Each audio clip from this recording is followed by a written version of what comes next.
नमस्कार, दिन भर की बड़ी खबरों में आपका स्वागत है। बिजनौर के धामपुर में नगर पालिका परिषद की ओर से एक जनसंवाद कार्यक्रम का आयोजन किया गया, जिसमें धामपुर नगर को साफ और स्वच्छ बनाने के लिए शहर के गणमान्य नागरिकों, व्यापारियों, पत्रकारों ने अपने विचार रखे और इस दौरान चेयरमैन चौधरी रवि कुमार सिंह व ईओ सुभाष कुमार ने सुझावों और समस्याओं पर गौर कर उनका शीघ्र निस्तारण करवाए जाने का भरोसा दिलाया। देखिए बिजनौर जागरण 24 न्यूज चैनल की ये खास रिपोर्ट। इस नगर पालिका और चेयरमैन साहब ईओ साहब का उन्होंने मेरे जीवन में पिछले 10 साल से तो एक पहला संवाद कार्यक्रम है जो कि जनता और नगर पालिका के बीच अंडरस्टैंडिंग को पता लगता है कि सामने वाला नागरिक क्या है। उसके बाद कहने के लिए बहुत सारी बातें और नगर में बहुत सारी समस्या है, लेकिन मैं आज बहुत शॉर्टकट में बात करूंगा स्वच्छ भारत की। स्वच्छ भारत में क्या है, मेन मुद्दा हमारा है कचरे का। सबसे पहले अगर शहर में कचरा नहीं दिखेगा, मैं समझता हूँ नालियों में जाहिर सी बात है कूड़ा करकट कुछ अटेगा नहीं। उसके लिए यह है कि हर वार्ड में एक ब्रांड एम्बेसडर को अपॉइंटमेंट किया जाए।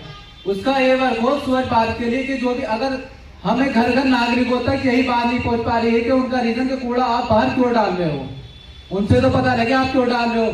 उनके लिए एक पर्ची काटी जाए कि जो भी कोई नागरिक बाहर कूड़ा डालेगा उस पर जुर्माना लगेगा। दूसरी बात, कूड़े करकट की गाड़ी हर मोहल्ले में जाती है, लेकिन आदमी घर में 1 मिनट गाड़ी नहीं रुकती, चली जाती है। उसके लिए क्या करना है आपको, 25 के 25 वार्ड में 25 आदमी अपॉइंटमेंट करने हैं। उस अपॉइंटमेंट में हर घर से 20 से 50 रुपए की पर्ची काटी जाए। जो व्यक्ति कूड़ा खटखटा के घर से रहेगा उसका रोजगार भी मिलेगा और उससे आने वाली इनकम भी जनरेट होगी। तो इससे कूड़े की समस्या समाप्त हो सकती है। जब तक कूड़े की समस्या समाप्त नहीं होगी, मैं समझता हूँ क्लीन सिटी आप कभी भी नहीं बना सकते।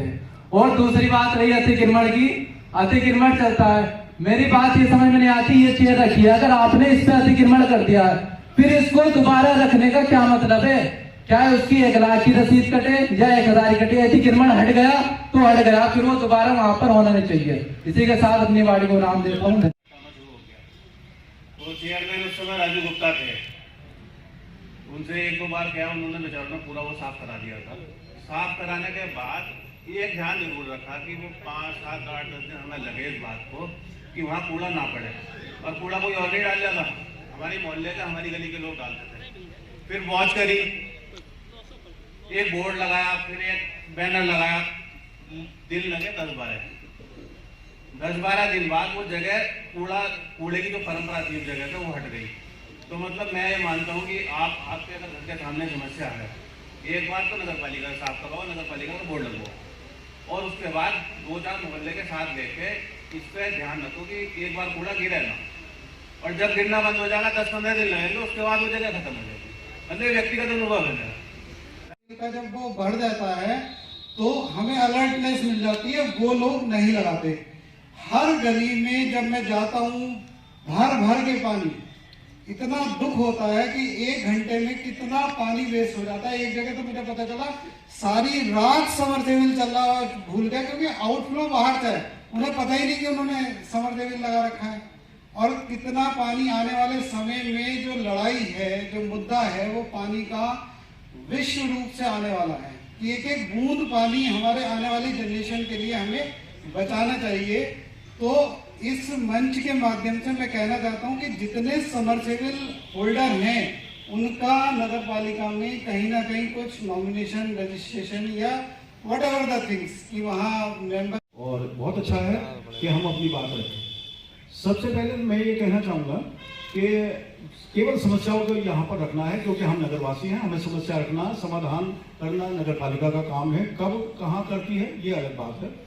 तो सर्वप्रथम मैं ये कहना चाहूँगा कि मेन मार्केट के अंदर और विशेष रूप से बड़ी मंडी के अंदर कभी आप लोग जाएं तो ये देखें कि पैदल आदमी भी कम से कम 15 मिनट उसमें जाम में फंसा रहता है, और इतना भयंकर जाम लग जाता है कि निकलना दूभर हो जाता है।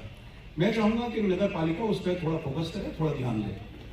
दूसरी बात मैं ये कहना चाहूँगा कि मेन मार्केट में हम लोगों ने, कोई नगर पालिका ने नहीं, हम लोगों ने ही अपनी दुकान के बाहर ठेले किराए पे दे दिए, ठेले लगाने के लिए। कोई 200 रुपये रोज पे लगवाता है, कोई 300 रुपये रोज पे लगवाता है, और वो नियमित रूप से खड़े रहते हैं। उसके ऊपर ध्यान देने की ये आवश्यकता है कि वो चलते फिरते ठेले का मतलब चलते फिरते ठेले का मतलब वो दुकान नहीं जो सड़क पर लग गई, वो ठेले जो सड़क पर लग गए उनके ऊपर किसी तरह से भी नगर पालिका को ध्यान देने की आवश्यकता है। तीसरी बात मैं ये कहना चाहूंगा कि पेशाब घर, वॉशरूम या तो है कालागढ़ रोड पे डॉक्टर लेन में और या फिर है बड़ी मंडी में। इस बीच में शहर के अंदर कम से कम 500, 700, 1000, 2000 बाहर के लोग आते हैं और कोई महिलाएं आती हैं। कहीं भी वॉशरूम की कोई व्यवस्था बिल्कुल नहीं है और ये गलियों में ढूंढते हैं, कोई जगह ऐसी मिल जाए वहां जल्दी पेशाब करा, कितना बुरा लगता है। तो इसकी तरफ नगर पालिका को ध्यान देने की आवश्यकता है। ये एक मूलभूत समस्या है जो उसमें लोगों के बीच। तो मेरा ये सुझाव है कि सबके पास आजकल फोन्स रहते हैं, अगर हम एक फोटो क्लिक करके और उस जगह का एक एड्रेस बता के कि यहाँ पर ये पानी बह रहा है, यहाँ पर ये गंदगी है, अगर चेयरमैन साहब को भेजें तो वो उस पर कार्रवाई जरूर करें। और जैसे कि कहते हैं ना, तुलसीदास जी कहते थे कि भयभीन होए ना प्रीत गोसाई, जब तक हम गंदगी करने वालों पे कोई फाइन नहीं करेंगे तब तक गंदगी नहीं रुकेगी। तो जैसे हमारे हिंदुस्तान में इंदौर शहर सबसे क्लीनेस्ट सिटी है और हमारी सरकार उसके लिए इंसेंटिव देती है, तो मेरा ये सुझाव है कि हमारे पूरे शहर में जो मोहल्ले सबसे ज्यादा साफ हो, गवर्नमेंट की तरफ से, नगर पालिका की तरफ से उनको साल के आखिर में या 2 साल में इंसेंटिव्स दिए जाएं, जिससे उनको और प्रोत्साहन मिले कि हम और सफाई करें। और जहाँ तक कूड़े का सवाल है, गार्बेज कलेक्शन नहीं हो रहा है। सॉरी टू से सर, मेरे घर के पास ही गाड़ी आती है, वो इतना कूड़ा फैला जाती है, 4 दिन 6 दिन कूड़ा वो वहाँ से कलेक्ट होता है, वहाँ कुत्ते घूमते रहते हैं। गार्बेज पहले से बहुत ज़्यादा सुधार हुआ है और इसका श्रेय मैं अध्यक्ष महोदय को देना चाहूँगा, क्योंकि मैंने अध्यक्ष महोदय का 15 तारीख का जो संबोधन सुना था। अध्यक्ष महोदय ने अपने जो सफाई कर्मचारी हैं उन्हीं को अप्रिशिएट किया था उस पूरे प्रोग्राम में, और बहुत ही अच्छा उन्होंने कहा था कि ये रामपुर की रीढ़ की हड्डी जो है ना, ये अपने सफाई कर्मचारी हैं। तो अब जब हम किसी को भी अप्रिशिएट करते हैं तो निश्चित रूप से उसका काम करने का उत्साह और ज़्यादा बढ़ जाता है, वो अपनी अच्छी से अच्छी परफॉर्मेंस देना चाहता है और उसी का नतीजा हम आज देख पा रहे हैं कि धामपुर पहले से ज़्यादा स्वच्छ होता जा रहा है। और क्योंकि कोई भी अधिकारी सदैव जनता से बचना चाहता है, जनता से दूर रहना चाहता है, लेकिन तुमने साहस दिखाया है हमारे बीच में आने का। मित्रों, नगर पालिका का कर्तव्य जल व्यवस्था, प्रकाश व्यवस्था आती है। तो जैसा कि आपने बताया कि अतिक्रमण की बात कही, मैंने आपको एग्जांपल ले दिया नगर के मुख्य बाजार का, जहाँ पर के जाली वाला लगा लिया। इसी तरीके से बहुत सारी चीजें हैं जो जनता स्वयं कर सकती है। 2024 से सिंगल यूज प्लास्टिक पूर्ण रूप से बैन है, तो उसके संबंध में बताना चाहूंगा सभी नगरवासियों को और व्यापारिक संगठनों को।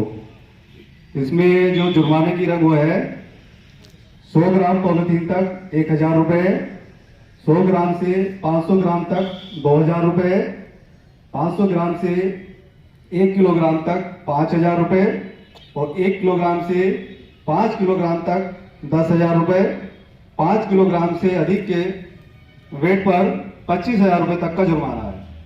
तो मैं चाहूंगा इन जुर्माने से बचने के लिए और शहर को स्वच्छ बनाए रखने के लिए पॉलिथीन अभियान ना चलाए। पॉलिथीन अभियान चलेगा लेकिन पॉलिथीन का यूज ना करें। मैं शहर में पॉलिथीन अभियान चलाता हूं, कई बार खुशी भी होती है और कई बार दुख भी होता है।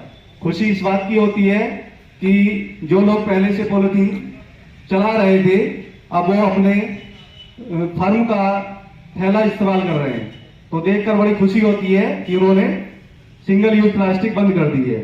दुख इस बात का होता है कि जो लोग पॉलिथीन नहीं मिलने की, आप दही या दूध लेने गए हैं, आपके पास कोई अल्टरनेटिव नहीं है बिना अपने घर तक बर्तन ले जाने के सकोरे के, तो निश्चित तौर पर आप कोई ना कोई वैकल्पिक व्यवस्था करके ही लेने जाएंगे। 1 जनवरी 2024 से पूर्ण रूप से मैं आपका सहयोग चाहता हूं। पॉलिथीन पर अगर हम अंकुश लगा लें तो निश्चित तौर मानिएगा धामपुर की सफाई व्यवस्था में 25 से 30% इजाफा अपने आप हो जाएगा। मैं अपने जो व्यापारी बंधु जो थोक विक्रेता जो उसका कारोबार करते हैं प्लास्टिक का पन्नी का, वे लोग कहते हैं कि ऊपर से बनवानी सरकार बंद कर दे। तो मैं उनको एक बात कहना चाहूंगा, कच्ची दारू भी बैन है, तमंचा भी बैन है, वो भी बाजार में मिलता है, लोग उसका भी यूज करते हैं। तो ऐसा नहीं है, सरकार की तरफ से कोई परमिट नहीं है कि उन्हें बनाने के लिए। सरकार ने तो जो स्ट्रोस का आता है ना फ्रूटी में, रियल जूस में, वो टाटा हमें ये नियम है, आपको फॉलो करना है। फॉलो करेंगे आप, अपने आप चीजें बदलती जाएगी। जो सूरत हम बदलना चाहते हैं, हम अपने से पहल करेंगे तभी ये काम होगा। सबसे पहली बात अतिक्रमण की आई, सिंगल यूज प्लास्टिक की आई, उसमें आरआई साहब ने आपको विस्तार से बताया किस तरीके से इस पे। बिजनौर जागरण 24 न्यूज चैनल को सब्सक्राइब कर लाइक व कमेंट अवश्य करें।